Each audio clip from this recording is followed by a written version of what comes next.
saying all the problems that it does have, I do find fun in it. I do find some charm in there. Like we said, the score's good. I think the special effects are mostly good and mostly hold up as well. Even on a 3 double-decker bus The screen. miniatures look good. They look good. They look good. The space battles actually, although a bit repetitive, do look good. Yeah, there's a lot of reused shots, things like that, but I do think they're good. I think there's some good scenes, some good writing, some elements. Is it all there, and does it all come together in a satisfying film? No.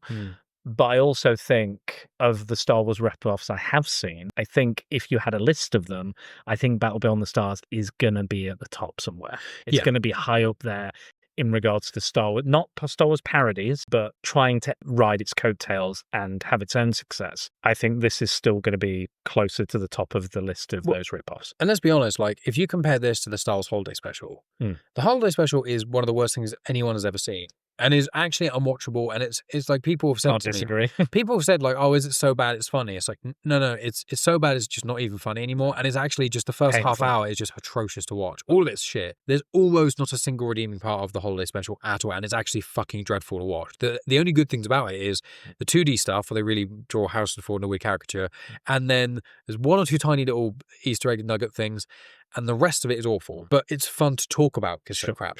Battle Beyond the Stars is a film where, again, I said right at the start of this, which was like, if you enjoy this and you have more fun watching it, more than a Star Wars film, more than another movie, that's cool. I'm fine with that. Scenes on the ground where they're all shooting, they're actually all right. They're not that bad. Bit where like Space Cowboy stabs the guy, proper stabs it, and there's green blood. Green blood shoots out. It looked like the Borg and stuff. Also, that Sonic tank where people's ears are bleeding. I was like, that guy's. I laughed at that guy's face. He pulled this like face. I was like, but I was genius. Also when the bit almost partway through the battle, people were like rocking back and forth. And blood was dripping down, and people doing that. There were moments where I was like, oh fuck.